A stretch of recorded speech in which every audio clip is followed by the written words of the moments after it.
The Battle of the Bulge is well known. Places like Bastogne and St. Vith have become almost mythical. A lesser known battle took place at the very beginning of the offensive, at a hill near the small town of Lanzerath. This video tells a story how a single platoon delayed the German offensive in the north by 12 hours by warding off attack after attack. The platoon was an intelligence and reconnaissance platoon of the 394th Regiment of the 99th Division. Its initial purpose was to gather information about the German troops by carrying out patrols and kidnapping or interrogating Germans.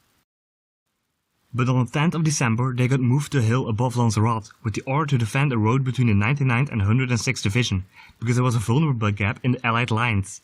The men were not trained and equipped for such a combat role, but they were told that it would only be for a short time. In addition, they were accompanied by a tank destroyer battalion in Lanzerath. During the battle, the platoon consisted of 18 men, led by the 20-year-old Lieutenant Lyle Buck. Upon arrival on the hill at Lanzerath, Buck ordered to enlarge already existing foxholes. They made them deeper and covered them with tree trunks and branches so that they were well protected and barely visible from the road. The platoon had collected a lot of war souvenirs during their missions, which they secretly exchanged for a jeep equipped with a 50 caliber machine gun and which was placed in the defense line. This gave a relatively strong defense, together with a barbed wire between the road and their foxholes. On the morning of the 16th of December, the Germans launched artillery barrage on the entire front line in the Ardennes. The men of the platoon were well protected on the hill, so no one was injured in the INR platoon. Buck expected that his artillery fire announced a major attack on their positions.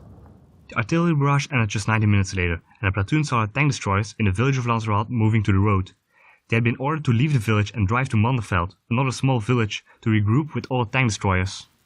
The men were worried, because they knew they would be very vulnerable without them. Buck sent 2 men to the village to find out what the Germans were doing.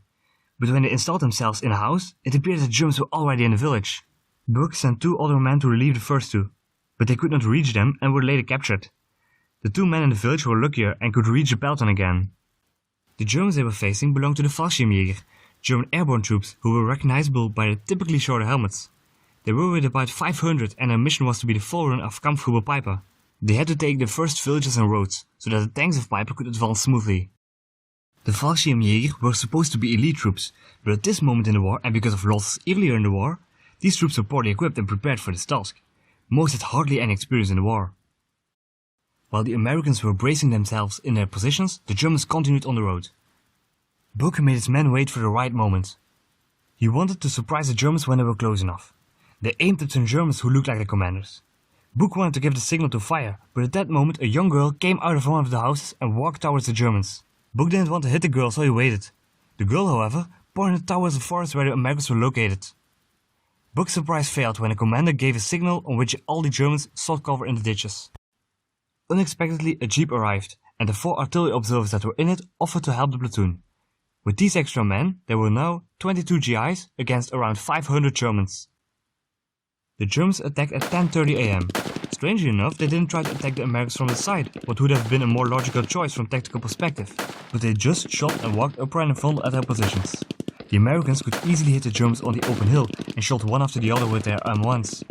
Also, the 50 caliber machine gun on the jeep shot down numerous Germans. An artillery observer tried to steer the artillery, but after just a few minutes, his radio broke down. A few minutes later, the Germans stopped their attack. The peloton did not understand why they had attacked frontal, even without any artillery, mortars or machine guns. While the Germans had many dead, the peloton had only 1 wounded. At 11 am, the Germans made a new attempt. But again they attacked the hill frontally, and again they were shot down en masse by the machine gun and accurate rifle fire. However, this attack was much more severe. The Germans attacked now with many more of them. This attack was also knocked back at noon, with again lots of casualties at German side and just 1 seriously injured GI. After a short break in which the Germans took their wounded from the hill under a white flag, the battle continued with a 3rd attempt to overrun the platoon, this time with a little mortar and machine gun fire from German side. But furthermore, it was a copy of the previous attempt, including a frontal attack. The 50 caliber machine gun got overheated and the barrel broke down due to the constant German attack. The lost radio broke down with an explosion and one of the artillery observers got hit in his stomach and died a few moments later. The attack ended just minutes after it started. Some kilometers to the east, Peiper directed his tanks forward to Lanzerath. The remarkable thing is, however, that when the column of tanks of Peiper started to move, the front tank exploded after just a few hundred meters by driving on a mine. The Germans had forgotten to clear their own minefields before their offensive. Some other tanks experienced the same fate in just a few kilometers, which left Peiper immediately hours behind on schedule. Back at the hill near Lanzerath, the situation the platoon was in looked worse and worse. Buck knew that it was impossible to keep their positions, so he made the decision to withdraw. But he had to wait for the night's fall to be able to sneak away unseen. However, the Germans were earlier and had surrounded them in the twilight, blocking every escape route. All the GIs were drawn from their foxholes and disarmed. They had no choice in surrendering. They were taken to a cafe where they saw a furious Peiper. The loss of 3 of his tanks and the narrow roads of the Ardennes had delayed his attack for 12 hours, and Peiper knew that the first hours were critical to the success of his attack, and every minute he got behind on schedule gave the Allies a chance to recover from the first shock. The next morning they left Lanzerath and were marched to trains that would bring them to prisoner of war camps in Germany. They had a very hard time in these camps for the rest of the war, but they had delayed the Germans in the northern sector for 12 hours and gained valuable time for the 99th Division to pull back some units when every minute was critical. Thanks for watching.